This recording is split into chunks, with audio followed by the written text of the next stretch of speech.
Hi, my name's Josephina. I'm one of the oncology social workers here at Hoag. Thank you so much for coming today to our creative expressions group, our class. We are doing a scented candle making, and this is very, exciting. And you guys will have received a box with all the materials in it. And yeah, I hope you have all your materials ready and have them out on the table. And we have the talented Jen Reed today. Hi, thank you so much. I'm excited to be here today. So I think we can start off by just going through what is in your candle making supply kit. So there is about 5 ounces of natural soy wax. There's the fragrance oil, and so you should have either gotten the lavender or the sea salt. Those are my favorite summery fragrances during this time. And you also have the soy wax here. So this is actually a little bit more than enough for your travel size jar that we're gonna pour into today. And then you also received the wooden wick stick. So this is what we're gonna use to stir the wax and the fragrance together. And then you also received the wick. So this is what we need to set the candle vessel. And then the wick sticky, which is the round sticky tab here. And then we also have a safety label that goes at the bottom of the candle glass. And we also have the candle vessel. So this is our travel size jar. It's one of my favorite jars to use because you can travel with it and you can take it around, and it's also reusable too.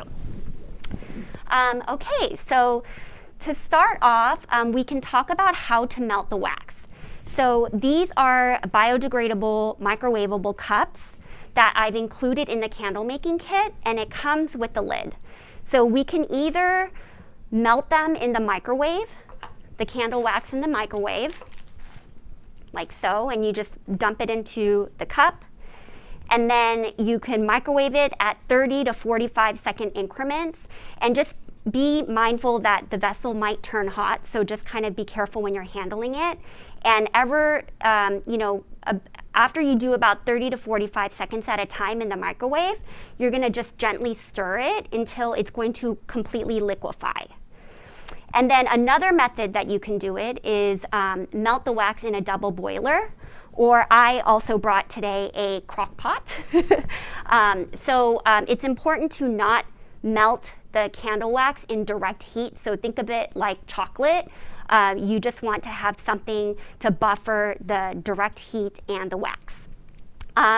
So I love working with soy wax because it's natural and there are no additives. And it's very easy to clean up. So if you were to kind of spill it on the table or things like that, it washes easily in warm soap water.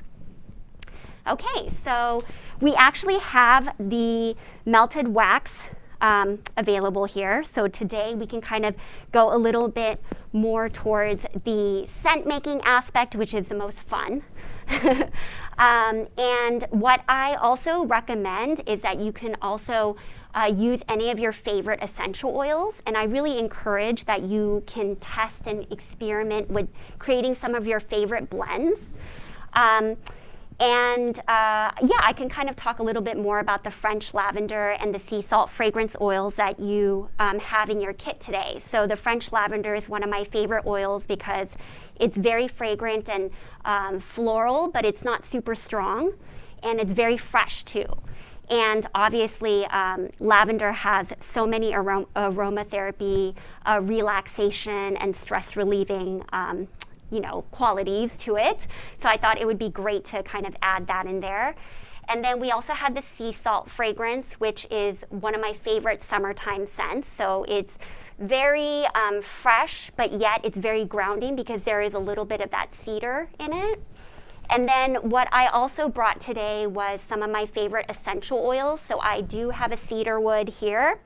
And you can use any pure oil-based essential oils. So you can't use any fragrances that are not oil-based. So it has to be all oils.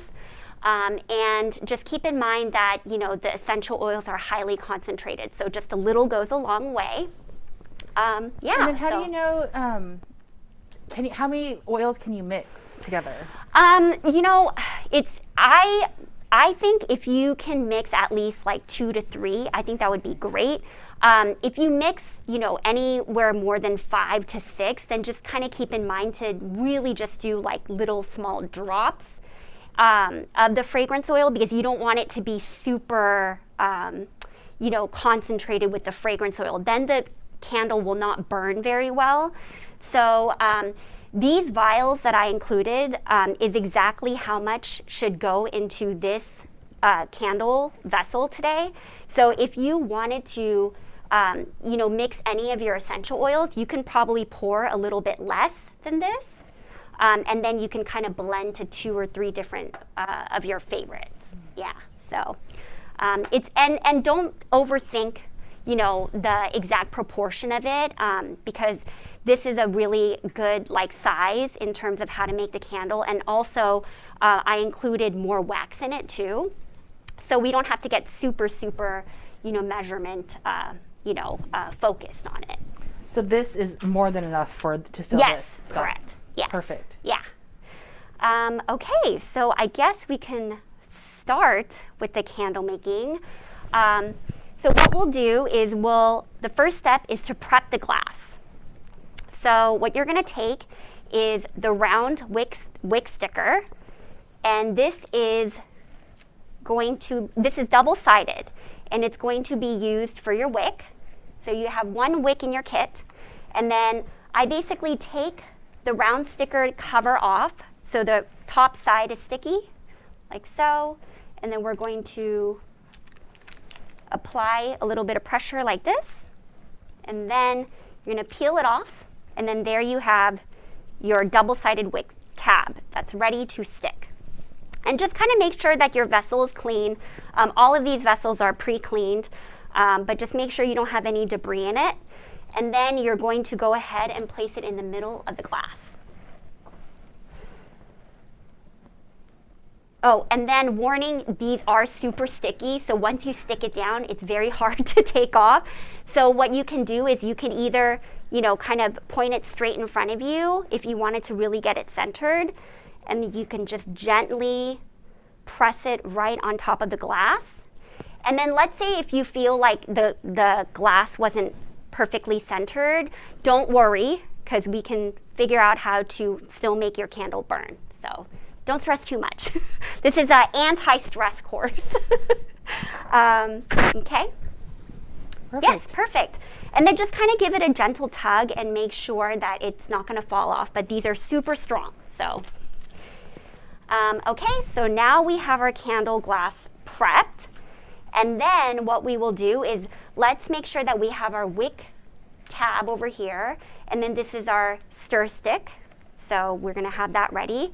And then we have our container. So this is your container. Oh, so what I'm going to do is I already have the pre-melted wax here. So again, if you do have a thermometer at home, the ideal temperature for a good pourable soy wax is about 180 to 190. If you don't have a thermometer, it's completely fine.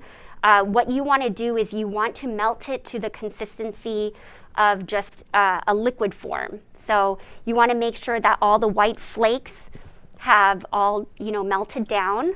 And then do not overheat in the microwave. So I would just recommend 2 to 3 30-second, 45-second, you know, heatings.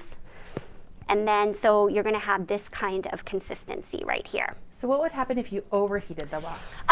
So it really, what I love about soy wax is that it's really, it can be very temperamental because there are no additives or fillers to it or any chemicals to it.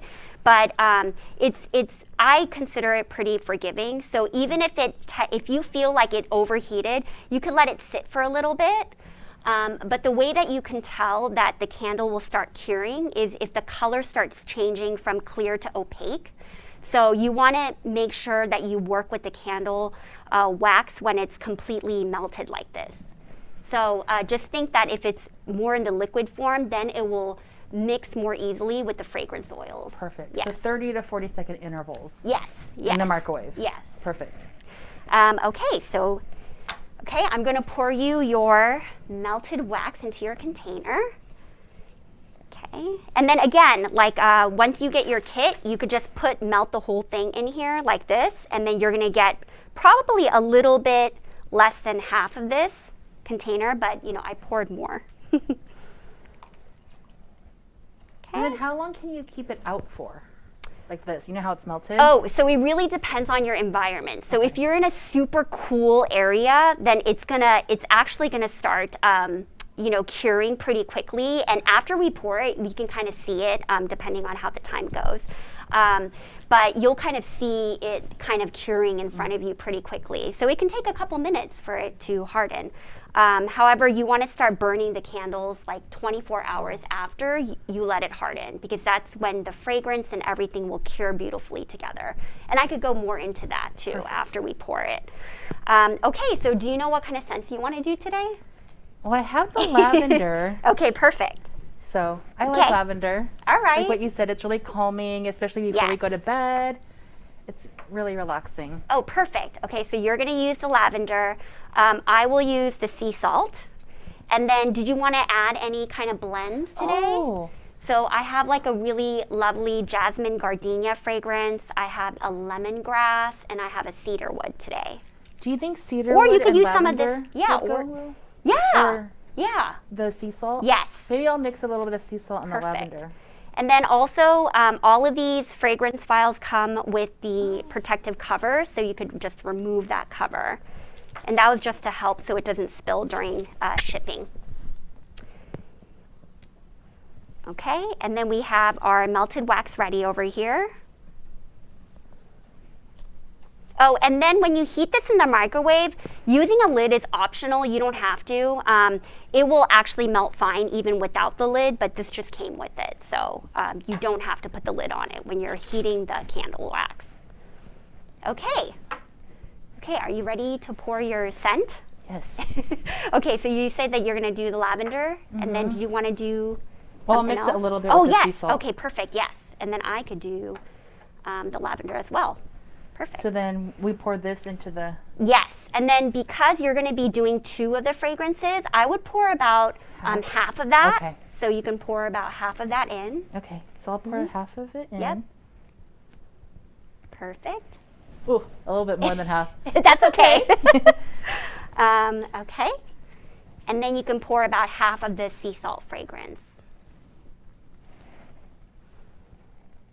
So if you wanted to get more technical in terms of the measurements for fragrance and wax ratio, every type of candle wax varies because there's so many different waxes, but we could do anywhere from about 8% to 10%. So when you do, and this is just an intro to candle making, so you can kind of get a feel of how the candle making process works. But as you do more of these and you want to get more complicated with it, you can definitely get more technical with it. It smells so good Oh, already. you can smell it? Oh my goodness, yes. Okay, and then love it. I will do the sea salt. So I'll pour my portion in here. And then I'll probably do a little bit of the lemongrass. And again, if the essential oils you have that you want to use, I would do about 3 to 4 drops. Because again, it's super concentrated. Oh, okay. So those, if you use essential oils, just a few drops. Yes. And then you're going to take your wooden stir stick, and this is a thicker one here I have here. And then you're just going to mix it around. And yeah, you could definitely smell. Smells so good, you guys. You're going to love it. And there's something, very therapeutic about the candle making too, because you see it, from the flake form down to the melted process, and then you see it when it cures. So, and obviously there's the scents, which, I love doing. It's my favorite. So, in terms of how to know if the fragrance is blended into your wax very well, if you want to make sure that it's completely blended in, I count about 30 times, like 30 to 40 times, just stirring it. But you can kind of also tell by, how you smell the wax as well. I love it. I already feel very relaxed. But it is so, like, even just stirring this and smelling it is very relaxing and therapeutic itself. Okay, so there we go. And then in terms of choosing your scents, I feel like all of us have our favorite types of scents, and then also our scents change as our moods change.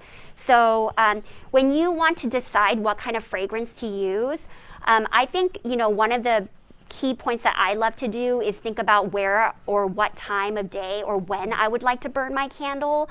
Or if you're actually going to gift it to somebody too, I also think about them too in terms of like what kind of scents they love. Yeah. So that can be a good way to kind of get a feel about like how you want to start making candles and choosing your scent. And I love candles and burning them, and I know I change mine also a lot by the seasons. Oh, yes. So, definitely. Yeah. So, the sea salt is perfect for summer. Yeah, it smells amazing. And it's very California, too, so. Okay, so I think that, it looks pretty blended to me.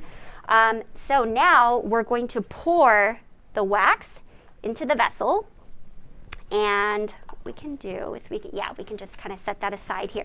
And these are great. These paper cups are great because if you kind of feel like you want to create a little like pour spout to it, you can kind of gently fold it, and then it'll just give you more accuracy to pour into the jar. And then before you pour it, keep in mind that once you pour it, you shouldn't try to move the candle vessel around too much, because you want it to kind of stay still while it's curing. But once you pour it, you can definitely move it to a safer spot. So we're gonna pour the wax, and then the best way to pour it, I would pour it right below the screw top of the jar. Okay.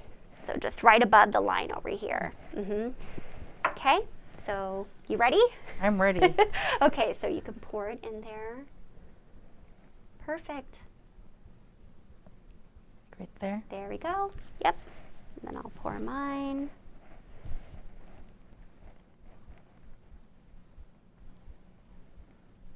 There you go. And then, yes, you'll have a little bit of wax left over, but that's totally fine. And if you do have other types of jars or vessels in your place, you can find wicks also on websites and candle making kits. But yeah, if you have your favorite jars, you can definitely pour some wax in there as well too. Okay, so after you pour it, you want to set the wick. And the way that we do that is it's important for the wick to solidify. And so what you're going to do... Since mine's kind of falling to the side. Yes, so the wick stick is what's going to help keep it straight while it's curing. So if you want to pull, so the wick stick is the one with the little hole in the middle. And then you could even use clothespins too, wooden clothespins. I like to use that on here too. But anything that'll just kind of keep it upright. Even you can probably use something like that as well too. So you want to just center the wick. So you're going to pull the wick into the hole. So you're going to put and then you can pull on the wick string, and then just kind of keep it a little taut. And then there you go. Oh, there you go. Just kind of make sure it's centered. And if you feel like it's kind of bending around a little bit, you can kind of fold it down a little bit just to kind of help straighten up the wick. Just kind of make sure that it's perfect. It's straight now. Yeah. And it's important to keep it in the middle of your vessel because that way it helps the candle to burn more evenly. So anytime you experience tunneling, that's when the wax is uneven all on the sides of the glass. It's either because the wick is not centered correctly or it's not burning long enough. Okay. So we have a question. Yes. What is the difference between soy and traditional candles? Why is soy beneficial? That is an excellent question. And I think, when you are candle making, and also if you are using candles, it's very important to know the benefits of the different types of waxes and where the waxes come from. So I love working with soy because it's a biodegradable product. And when I say biodegradable, I am going to be honest and I'm going to say that it's not 100% organic. And the reason why I say this is because the fragrance oils that I use and some of the process to make the soy wax, it requires some kind of, non-toxic, processes to kind of get it into the wax form. But the reason why that I love working with soy is because the soy is all American grown. So I tend to kind of stick with everything that's made here domestically. And then also the other benefits of soy wax compared to paraffin. And paraffin is one of the most commercially used candle waxes out in the market because it's cheaper, it's easier to make, and also it has more of the commercial type of look of waxes when the candles are burning. So I love using soy because it's petroleum free, and all paraffin waxes have petroleum in it. And then also there are other types of waxes that are more natural and popular too, such as beeswax blends, and then also coconut. And then I have been seeing a little bit of, apricot and all of that too. But those are all included with the soy, so it's not pure coconut. There is other types of vegetable-like bases that are in there. But yes, and one of the great things that I love about the soy wax is it has a very even scent throw. And what I mean by that is that when you first smell a soy candle, the scent doesn't hit you right away. It's very subtle, and then as the soy burns, it's more of a slow burning wax. So the candles last longer, they burn for a lot longer. Like this size that you'll have today should be burning for about 20 hours, 20 to 30 hours.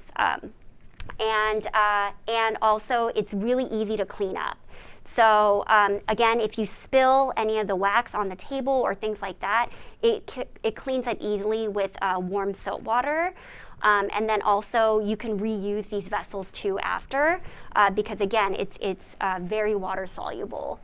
I That's think awesome. Yeah, I hope. Yeah. That's a great question. Also, when we light our candles, is there any specific way we should, light? That's a great question too. So when you light a candle, it's important to create a memory, and that means basically you want to light the candle long enough so there is an even melting pool of the candle, and that way it kind of sets a memory for the way that the candle's gonna burn. So I don't know if you've experienced times where you burned a candle and then it's just tunneling, which means that the candle just melts in the middle of the wax and there's all this hard wax around it and you can't really smell the fragrance or anything. It's just you're just kind of wasting all of this candle.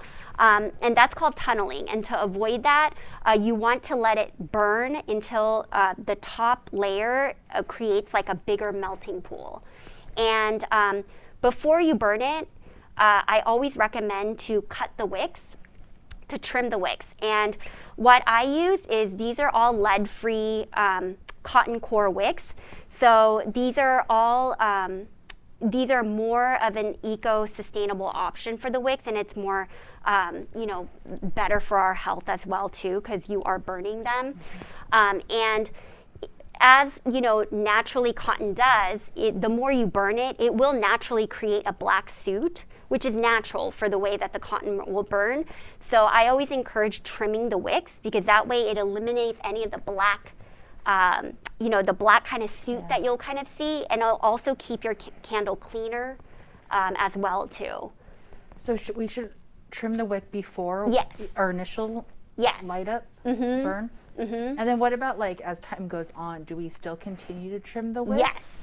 And there will be ways, and I have more information on my site as well too about candle care, but you can also tell too, because you'll notice like there will be a big like mushroom, they call it, on top of the wick as it's burning. So when you see that, and usually that happens if you're over burning your candle. So let's say you let your candle burn for like 6 hours, then that will kind of happen.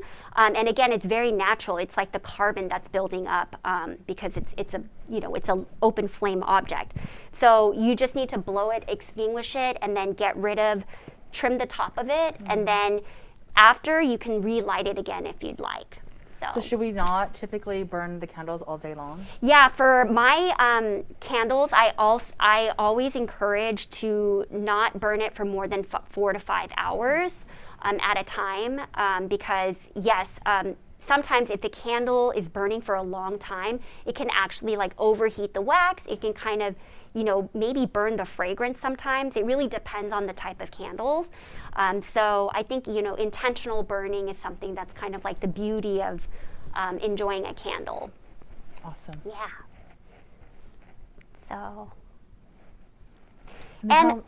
Go on. Oh, no. How long does this take to Oh, yeah. So as you can see, yeah.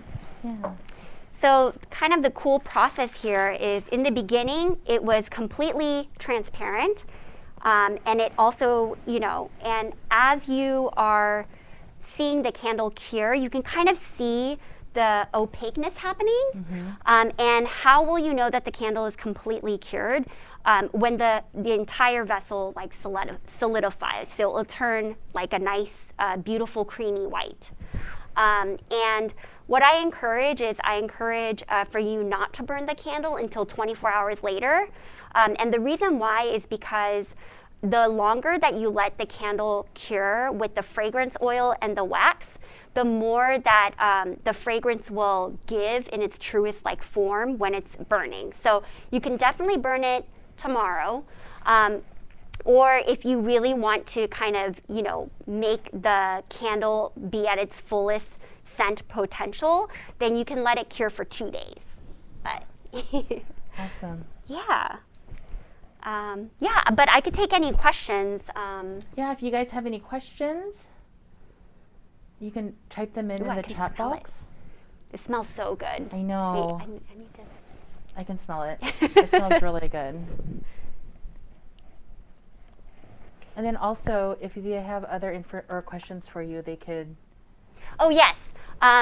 So I have an Instagram, and then we can include that information on the video today. And then also there are more notes of how to make the candles at home. And again, you can also reach out to me via email, jen@shoplay.com. And I'm very excited to announce that I will be launching candle making kits on my website soon. So I will offer, more fragrance ranges and things like that, and probably different types of vessels. So hopefully, you will love this. Yeah, awesome. I'm excited for this, and I think they're going to be great. Yeah. Oh, and then one more thing about the curing the candle. So after the candle hardens, so again, after maybe an hour or two, you want to trim the wick, I mean. So I'd recommend to trim maybe about a 1/4 inch or a 1/2 inch of the wick. Okay. Yeah. And then do we keep the lid off of it until it's like 24 hours? Yes. Okay. Yes. So don't put the lid on it, you guys. Yes. So the lid is just, so if you want to travel with it, or if you want to just kind of keep it, clean and dust free, you can kind of use it. But yeah. Awesome. Oh, we didn't talk about the safety label. So this actually goes at the bottom of the glass, and this is completely optional, and you can kind of just add the sticker. And this actually has all the information of candle care too, and the safety. So yeah, so you can definitely add that to the candle as well. Oh yeah, all the information Yes. on here. That's great. That's perfect.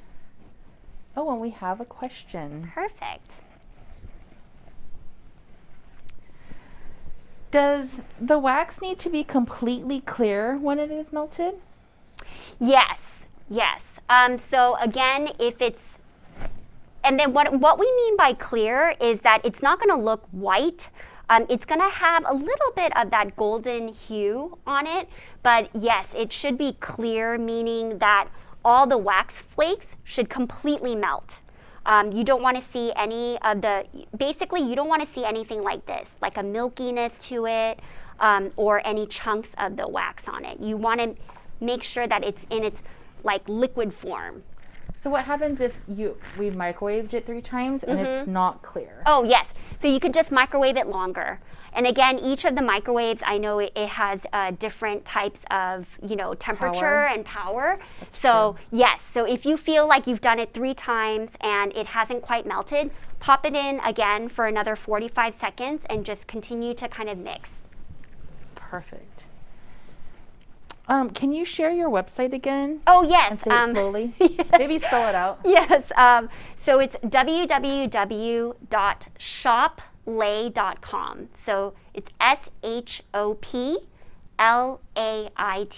and my email is Jen, JENN @shoplait.com.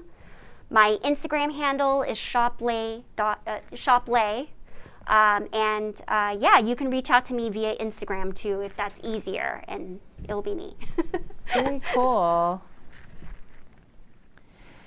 Can you remelt?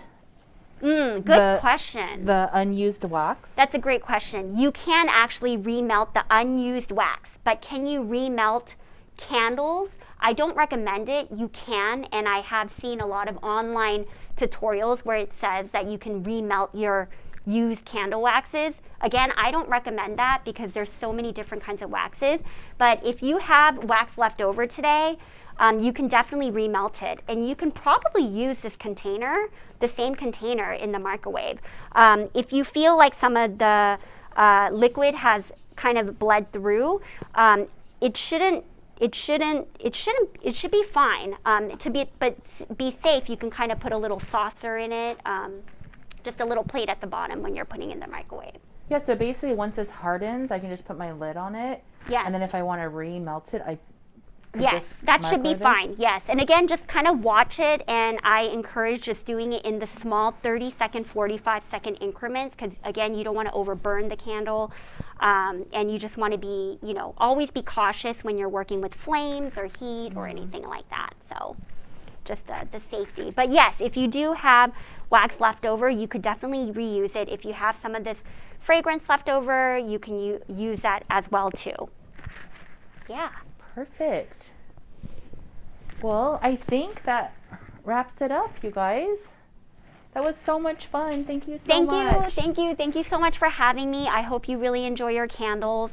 This is how it will be when it solidifies. So yes, I hope you really enjoy it. That was great. Thank you so much. Thank you. Bye. Bye.